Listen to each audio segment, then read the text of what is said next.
Bon, I make you an episode about the 3 days residency that I had with Nadia.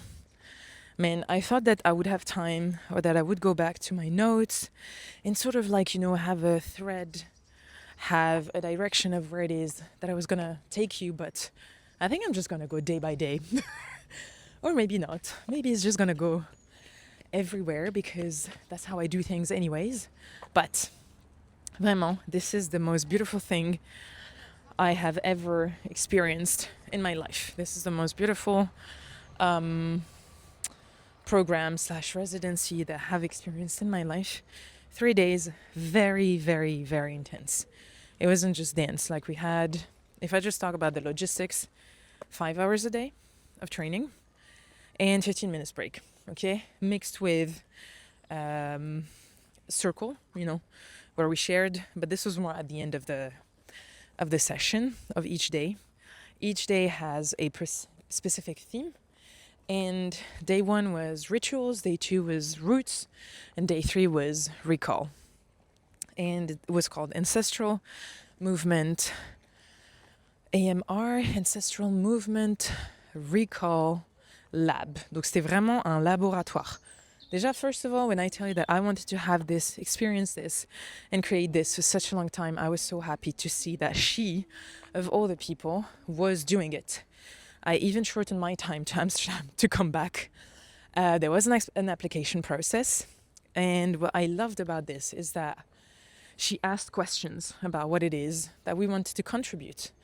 So you already saw that she put so much time and effort into it because she wants to get to know us. She wants to get to know who also the people she's going to select. Not necessarily where they come from. Obviously, background was necessary when it comes to maybe house dance and Afro. But when I think of it, all the ladies I was with, they had a bit of both, but predominantly were crumb or hip hop. So it was also good to have, but at least, African, like dances coming from the African world. Et donc, even when I applied, I was like, again, I did this podcast yesterday about being it, just like really being in the state of being and not just only focusing on the doing, but really being. And when I applied, I was like, not even like out of arrogance, but I was like, this is it. I really just want to be there.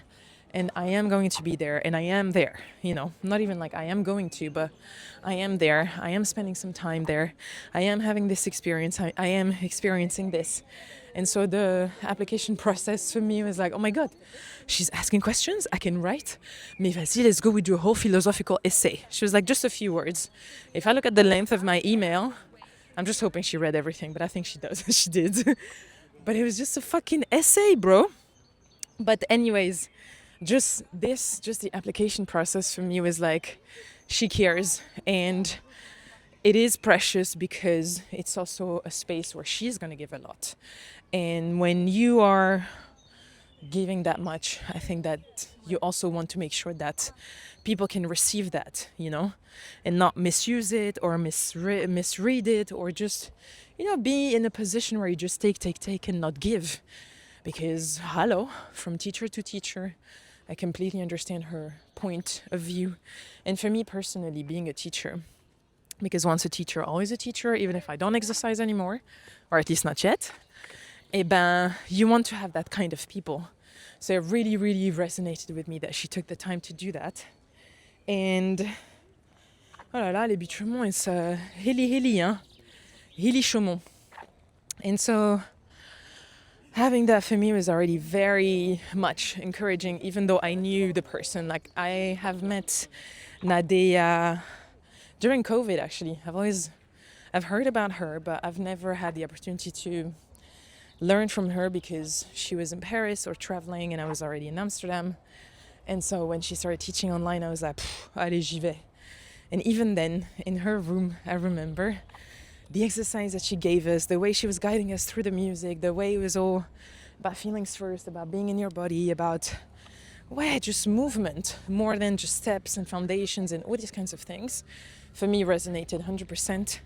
But also because she was so anchoring her truth as a teacher and as a dancer and as an artist, for me it resonated even more because she is who she says she is and she's acting the way she says she is. So there's a whole alignment between thoughts, words, and actions for me. And this was already like, putain, leadership, vraiment, top notch. And after the application process, like when I received the email, I was like, oh my God, I'm in. And then I shortened my return from Amsterdam to Paris. I even returned by bus, 8 hours of bus, man. Plus a metro, plus a fucking tram to go home. Mais j'étais là, non, you know what? Monday, I arrived, it was like 4 p.m. I came home, showered, ate, slept. I was like, I need to be on point for the next 3 days, physically, emotionally, spiritually, so I can give something to her as well. And I can give something to the space.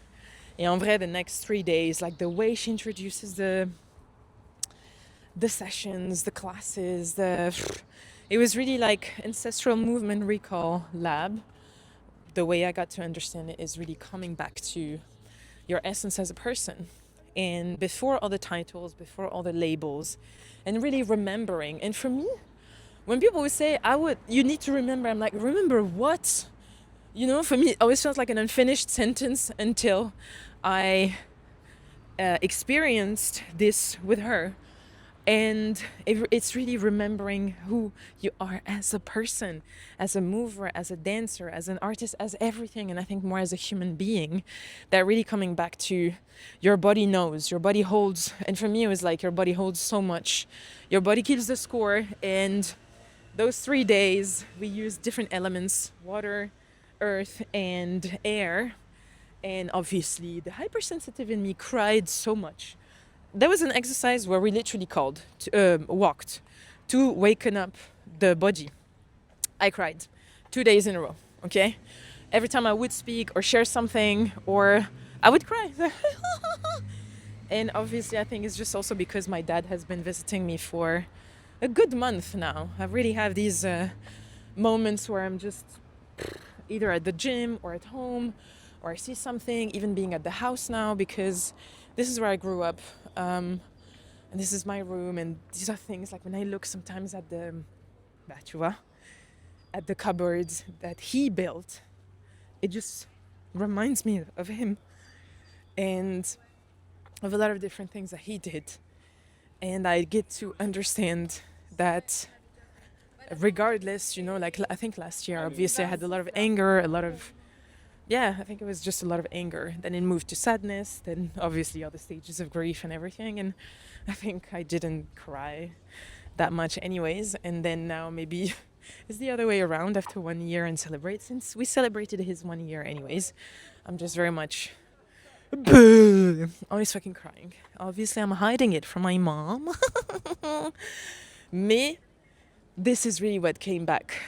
The 3 days I was with Nadia and with the girls, and this whole sense of identity. I'm not going to tell you like each and every exercise or anything. I'm just going to share this particular point because for me, this is where everything I feel, my recent work or my recent projects are based of, or like where I get my sort of not inspiration, but more, okay, who are you? Right now this question, and since my dad left, it's more is really like, who am I? What it is that I want to be doing, how it is that I want to be moving through this world, what kind of impact do I want to create? And I think that for the past year I was really much, oh my God, half of me is gone. But for the past, I would say month, I also realized that he left a lot in me.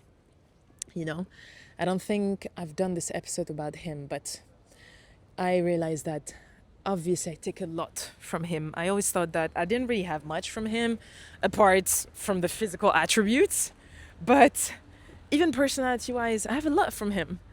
And it's like, okay, some stuff are gone, like the whole people pleasing and the whole overgiving, the whole being the sunny sunshine. I mean, no, it's still there, But there are things that really he taught me that I'm like, no, I don't want that anymore. But there are also things that he left me, just like the sunny sunshine, the smiling all the time, the making jokes, the making people feel comfortable, the bringing people together, and all other attributes that I was like, putain, where do I get this from? You know, is this something that I developed, or did I take that from my mom or from him? And now I realize I actually took that from him. And so for me, it was a beautiful recognition of these moments, obviously, the past 3 days, and realizing that I have a lot of beautiful attributes, for one, emotionally, spiritually, physically, everything, but that also in terms of identity, we are a lot of different things, you know. It's not I am this, but I'm also that, but I'm also that. It's more I am this and this and this and this and this and this and this. And if I take the example of my dance background, I am hip hop, and I'm also house, and I'm also Afro. I'm not just, oh, she's the Afro girl, so we're gonna let her there, or she's this, so we're gonna let her there. And the last day we talked a lot about concepts and everything, and what really resonated with me is that make sure that you, again, take agency and responsibility and sovereignty over who it is that you are, and find the words to define yourself, okay? And not so much in put yourself into boxes and labels or anything, but just really find those words before anybody else puts you in those boxes and puts you in those labels. And from a dance perspective, people were asking more about, okay, but I'm this and that, but where do I put myself? And obviously she said, that's your job to figure out. But it's really developing that vocabulary for yourself. And again, finding your own words, finding your own way. And for me, it was such a beautiful celebration of, bah, en fait, oui, you know, of course, like, of fucking course.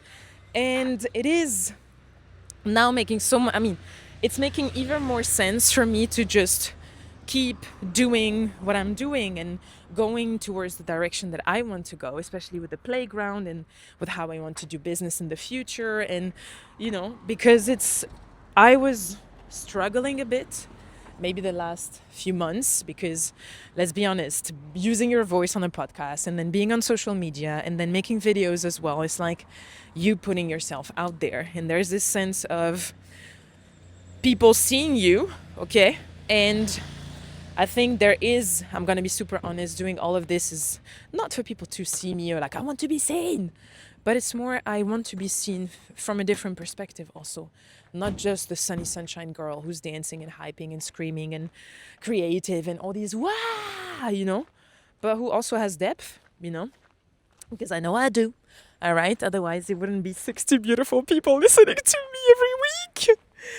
And that's my kind of depth, you know, and that's the kind of things that I also want to build with people, right? And it's a philosophy, those are my values as well, and it's just really, again, sharing them more and doing that work of finding my own words, finding my own vocabulary, and it's not finding myself, but defining myself with my words, and not letting people define me, not letting other people just put me in boxes, especially again in the future when it comes to business, partnerships and whatever, and just really owning my lane. Because with the kind of work that I want to be doing, and especially since the last few days, I've been putting a lot of pressure onto myself, especially when it comes to sharing myself on social media, because now the stakes are a bit higher, because I want to sell something.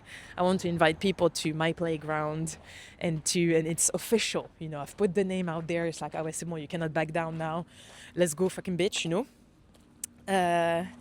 And so it's like, putain, the stakes are higher now.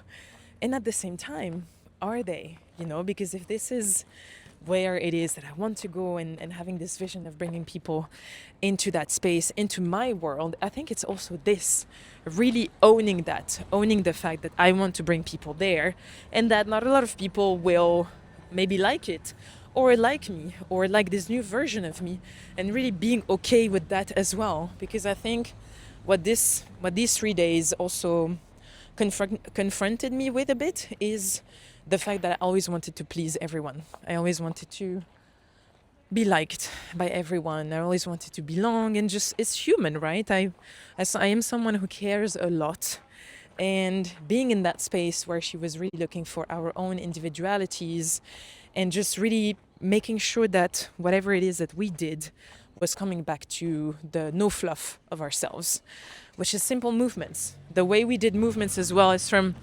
African dances, traditional dancers from different countries in Africa to what is the house today. And like from a dance perspective, obviously like seeing the similarities, you're like, what? Genre, we didn't know that the Malewa step, which is Dombolo, coming from Congo, actually inspired the jacking from house. Et là, when we saw it, we were like, what the F? So from a dance technical perspective, for me, it was first of all mind-blowing. But I think especially now within my dance journey, I just see it as like free movement, exploration, expression. I'm not so much into like choreography and technique and whatever. I'm just more like, okay, let's just play. I want to play. I want to be challenged. I want to do footwork. I want to just like break my head into just discovering and exploring my body within freestyle. You know what I mean? So it's not so much, and I just want to have fun. And I just want to have fun and enjoy myself, period. But from a more, so this is more the physical side, but from a more maybe emotional / spiritual, call it whatever, it was also this. It was really just about stripping away all these titles, all these labels, all the fluff basically that we, more than other people actually, that we put ourselves into, you know? Because I think that, okay, people will always put us in boxes anyways, because it's easier and it's safer, because we want to just see, okay, so you're here. It makes it easier for me to, not for me, Sabrine. Like if tomorrow you're telling me that you're doing macrame and then at the same time fixing cars and whatever, I'm just going to be like, I am so fascinated by you, and I will just dig and I will just ask fucking questions. But I know that for some people, if I say I am fun employed, they're going to be like, but what is it that you're doing? They're not going to understand. So it's an interesting opportunity to define what it is that I'm doing and to define what is my next adventure and where it is that I want to take people, you know, and at the same time, just, you know, own that. If I come up with I don't know, when she said that, for example, the first thing that came to me was like, yeah, I rule a ministry of enjoyment. This is the first thing that came up. I swear to you, I rule a ministry of enjoyment. And for me, it makes sense. You know what I mean? For me, it makes complete sense. And now it's just more about not necessarily justifying, but more like explaining in a few words for me, what is my ministry of enjoyment? Who are the people that are here? What do we do exactly? How do we feel? You know, and it is such an interesting exercise, because I am redefining my next chapter, and I am also redefining myself from the perspective of strip down everything. Be fucking naked, bitch. Who are you? Joanne is this work that I've been doing for the past 4 months, obviously in my head, writing and everything, but also with the means that I'm using. That's why I started to do the podcast, to do the video portrait series, to be online again, to write again, because those are things that I haven't done before. And I'm just taking every fucking opportunity to just tap into that exploration, let's just try, let's explore, let's just see what happens, you know, something that I haven't done for the past 2 years, because I was in that space of what can I do versus what do I want to do. Donc voilà, these are the things really that I feel like there's a part 2 coming, but right now I really need to pee, guys. So this is going to be part 1. Part 2 is coming, but I just wanted to share that.